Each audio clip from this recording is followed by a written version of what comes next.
I'm Lou Parisi, a veteran of the Marine Corps, 1944 to 1946. I moved to Lock Harbor from Jersey City in 1969 in December and have been a resident ever since. But the town really had its biggest influx of celebrities when my friend Ken Mahan moved 3 months later and added the glamour and tradition and history to our town. So I want to introduce my friend Ken Mahan, Dr. Mahan. Yeah, thank you. Yes, I'm Dr. Kenneth Mahan. I served in World War II from November 1944 to 1946. And as Lou mentioned, I moved here in Lock Harbor from Jersey City also in 1970, March of 1970. And we've been close friends ever since. And so tell me about that picture. Well, I was 18 years old at the time that was taken, and I just got out of Paris Island, I suppose, and yes. And so yeah, who is the young man you see in that picture there? Well, certainly it's not the man I see when I shave myself every morning. Yes. It's somewhat different. It's hard to believe it's the same guy, but yes.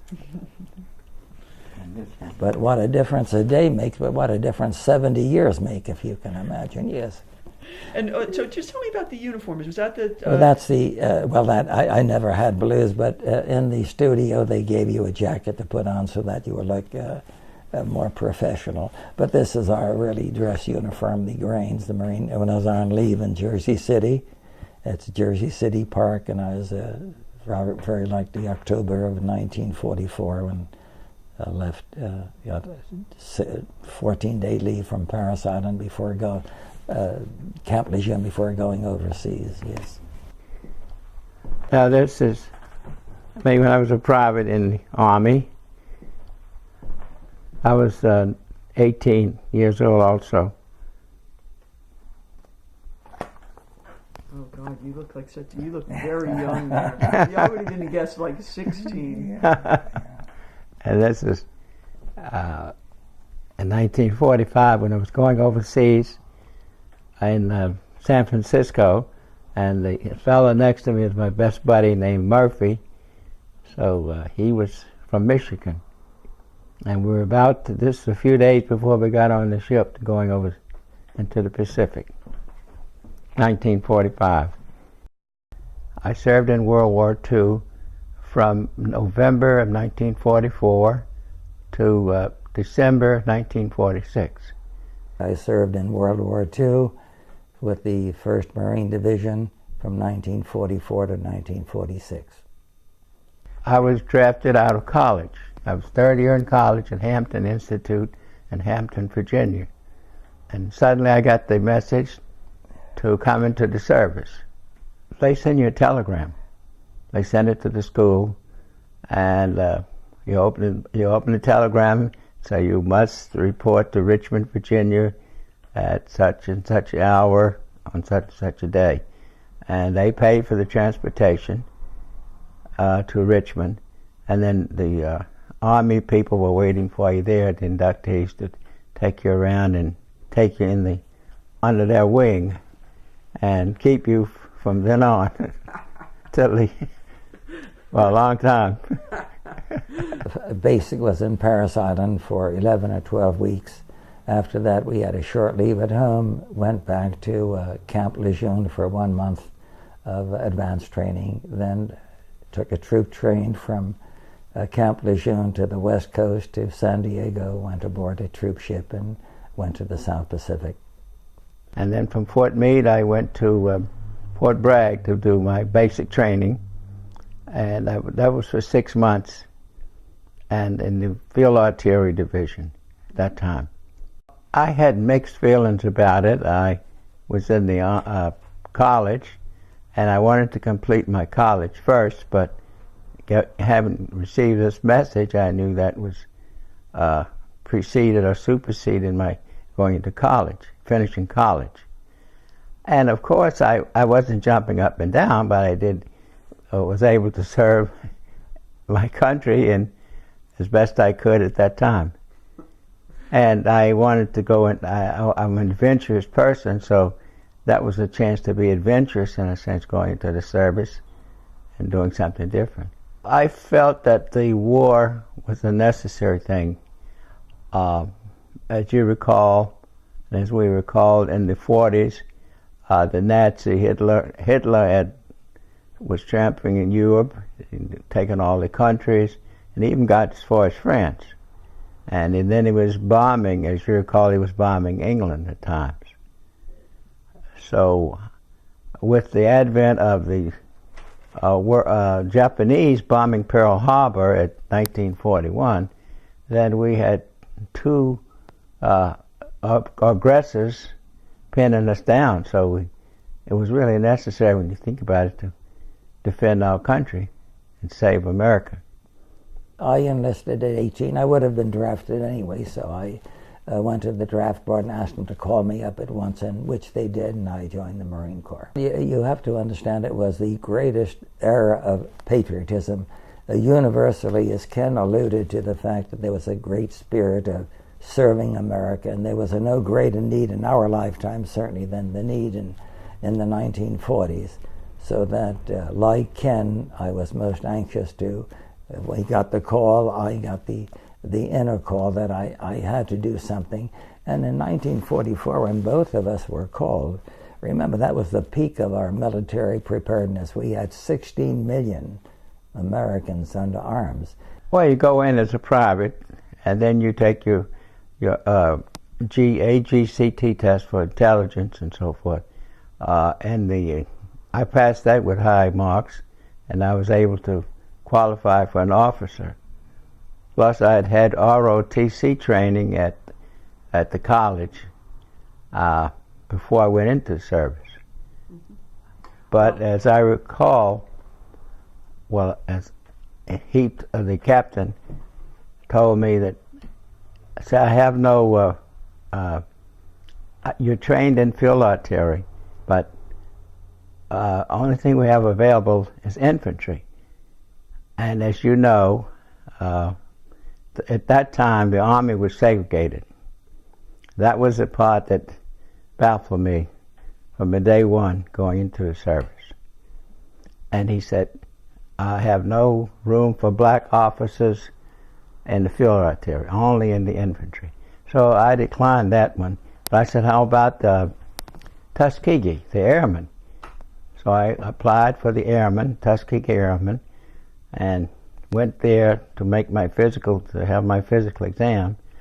And guess what? I was found to be colorblind. And I couldn't believe it at first. So I did the second test, where they do the Rorschach test looking at numbers, and it just found that I was colorblind. So I was not able to join the Tuskegee Airmen. I was sent overseas into the Philippines, and I finally went into the 93rd Infantry. That was an all-black infantry, the only black infantry in the South Pacific, under direct command of General MacArthur. And I was sent to headquarters company at that division. And most of the people in headquarters company had been to college, and I was in a group that, we were in college and drafted, and so we had a little something in common, and we all got along well. Many people are not aware of that. There was a national labor policy that all men 45 to 65 were called to work in military plants, and if they did not have a job that was essential to the war effort, they were forced to take on jobs working in the shipyards, working in munition companies, and so on. And it was not only all of the men that were involved, but you must understand this was the great migration of women and housewives from the kitchen to the workplace. And Rosie the Rivet, I suppose, is the example of that. And the women, of course, and without their efforts, of course, the war could have taken on a different turn. And not only the men and women, but children also were involved. And if you speak to some of the older people, there was the recycling. You save the paper, you save the toothpaste, you save the silver and foil, and everything was reusable. And remember too, so that everyone shared in the sacrifice. There was complete rationing: gasoline, shoes, meat, sugar, and there was a complete preparedness. We had to be trained in air raid alerts, and every block had its own air raid warden, so that the entire company was primed, of course, in the support of the country. The war bonds, the bands, the parades, the flags, and you couldn't pass a window of any street in Jersey City without seeing a flag with at least one blue star. And some of them in Jersey City, as Ken will tell you, not only had one star, but these were immigrant families, Italian, Irish, Polish, and black, and so on. They had 5, 6 children, and it was not unusual to see the window gracing 4 and 5 stars, indicating the men that went into the service.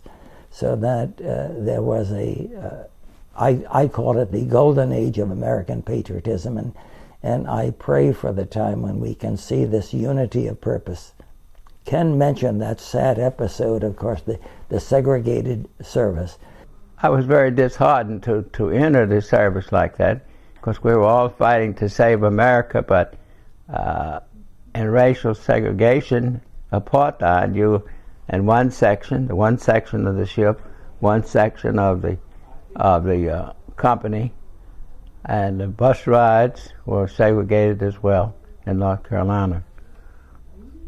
So my yearning was to one day not face this, and hoping that the war would make the big difference, and people would look at things different. And I was very sensitive to that myself, even as a white person. I brought up in Jersey City, and by my Christian training and by my own intellect, I was very sensitive to the injustice, and did not fully realize until I went into the South the extent of that, even much more serious prejudice and injustice in the southern states. Eventually, I met the first black officer that I'd ever had, because in basic training there were white officers. Anyway, he was a warrant officer from Howard University Law School, and he took me under his wing and guided me. I was in the Judge Advocates Division. That's the one that deals with court martials. I was a clerk. My assignment was a clerk. That was my model number. So I was a clerk there, and I was typing up reports from the stockade and for court martials, getting them ready for court martials. There was teletypes there. We would watch the teletype and get all the information from the soldiers and the division, the ones who were out fighting in the division. And we kept tabs of all the records. But my particular division was JAG, Judge Advocates. That was 3 lawyers. Our chief was a colonel, a captain, and then the warrant officer. But other divisions there were the intelligence, the finance. The whole operation of the entire division was done there at the headquarters company. We were all under a big tent, real large tent with our desk and typewriter and telephone and telegrams. So we were working almost like little Wall Street under a tent. In the college, I had signed up to join the V5 program. It was a program for Navy pilots. I had passed the test, but failed in the eyesight. I wasn't colorblind, but just had a weakness in the left eye. And when I couldn't fly a plane for the Navy, I decided to join the Marine Corps. Yes, and I was in late 1944. There was no need for officers, no need for many of the specialties, and therefore I was just a rifleman. That was my specialty, and joined a rifle company when I joined the 1st Marine Division in the South Pacific. Yes, I left San Francisco in May the 10th. In fact, I was going overseas this time of year. It was May the 10th, and we landed at the end of May. So we stayed on the water 25 days. And as we were headed towards the end of May 21st is my birthday. Next week, by the way. I'll be 90 years old next week. And it was announced on the ship, on the troop ship, that tomorrow would be, the birthday fell on a Monday. So he said, tomorrow will be Tuesday. I said, why Tuesday? He said, we'll cross the international date line and you'll lose the day. So I missed the birthday. Ken, you said you lost a birthday. Yeah. But you were not only the only one to suffer in passing the international date line.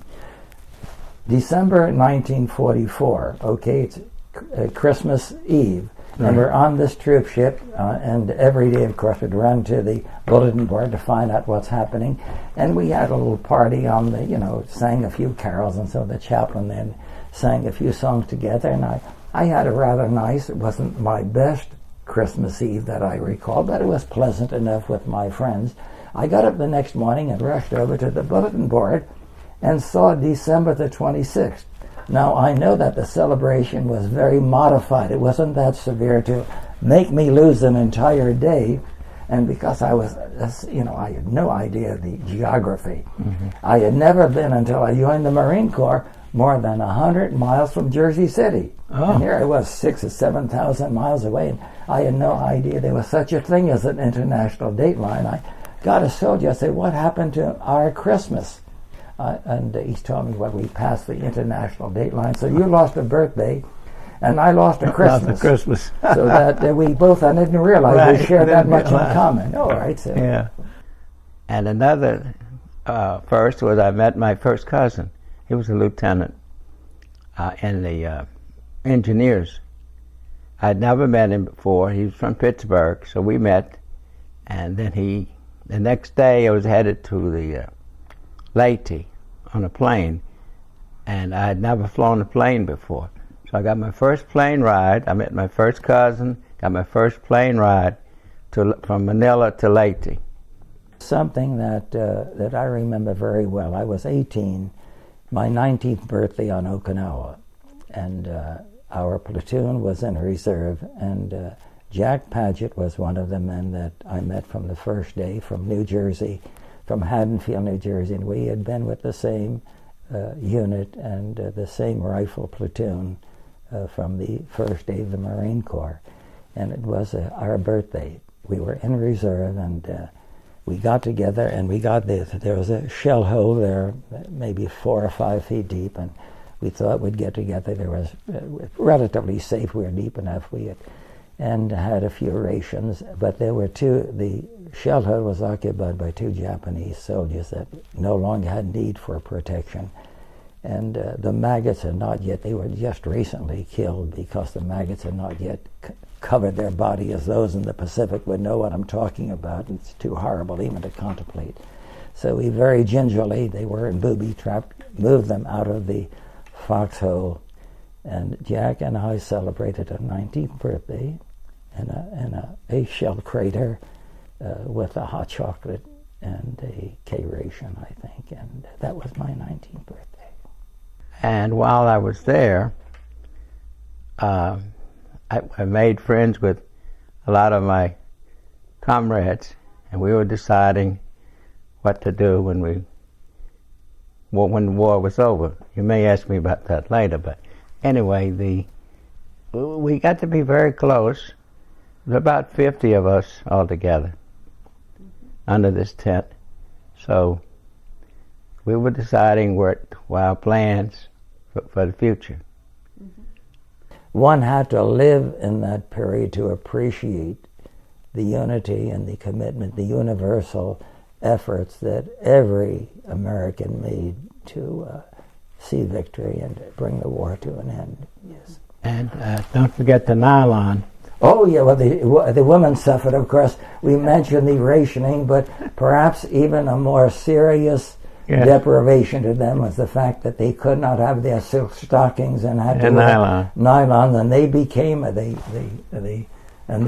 of course the black market. I suppose that there was no more prized item to bargain with than a pair of nylon stockings. Right, but for the making the parachutes and everything. Yes. And then also the food, as far as the meat. Oh, yes, there was a ration. Horse meat. They said they were serving horse meat during those days. How was it?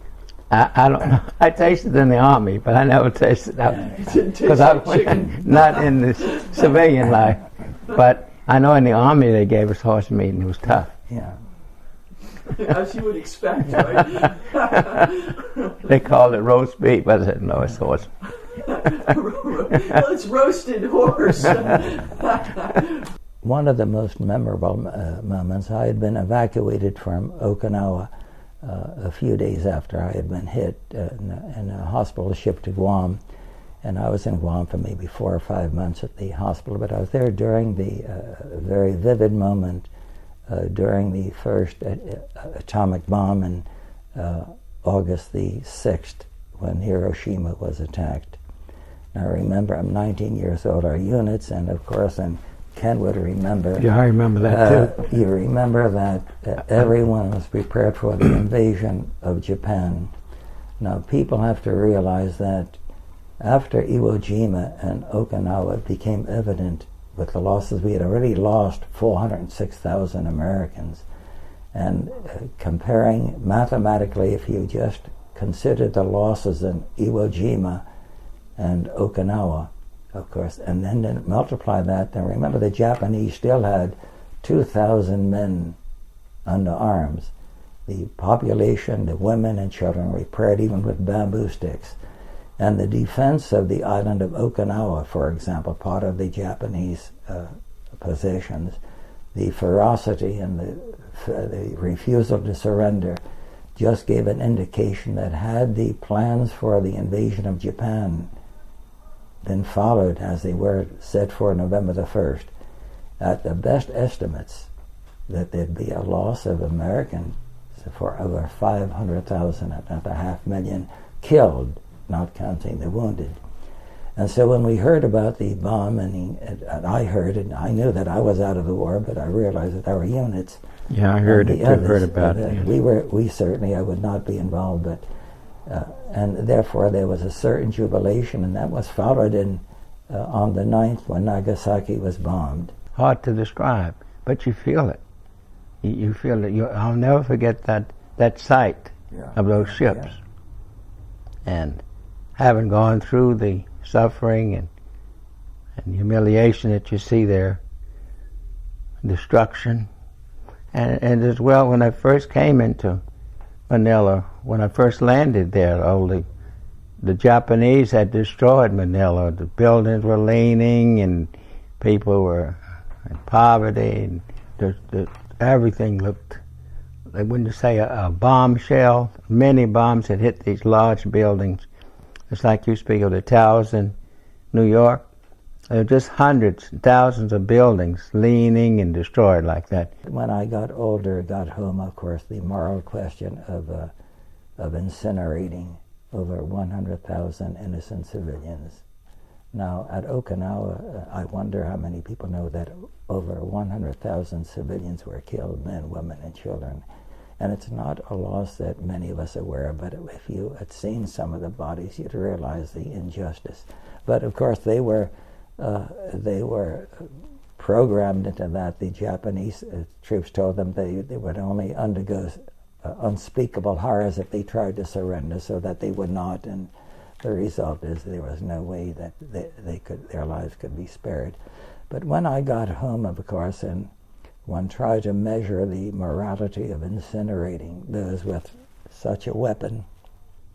It gets you in the gut, as you say. It's a gut feeling that you get that you never forget. Just seeing that, that misery and carnage.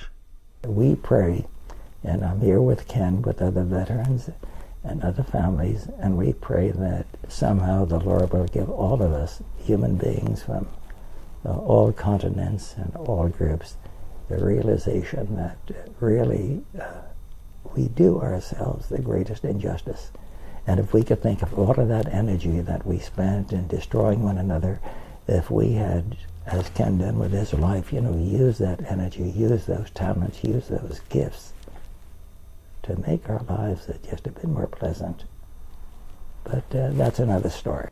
And I got news that the war was, I was being discharged in 1946. They put us on terminal leave at first and sent us back home and let us take the leave, about 2 months, I think it was, of leave before the actual effective date of the discharge. And as I mentioned before, we had been planning what we were going to do after the war. So my plan was to be a doctor. I was sitting in the jungles of the Philippines. I want to be a doctor when I come out. As you remember, Congress had passed a GI Bill that gave the soldiers a chance to get their education. And you were matched. Each day that you were in the service, they would match the amount of days you could go back to school. So I was in the service over 2 years, so I had over 2 years to return to school, get my bachelor's degree, and then go into medicine. But I didn't have enough to go all the way through medicine. I went halfway. But I was determined to finish. I got a job in the Census Bureau, a government job, so I went to med school in the day and worked at night to complete my medical degree. And then there are a lot of racial firsts. Jackie Robinson broke the color line in baseball. And in 1948, President Truman desegregated the armed services. And that was a big thing. And as it turned out, in 1952, when I finished medical school, President Truman was our commencement speaker. And he was the first president to ever speak to Howard University to give their commencement speech. And so that was quite a thrill to get his blessings and get us out into the world and make a change.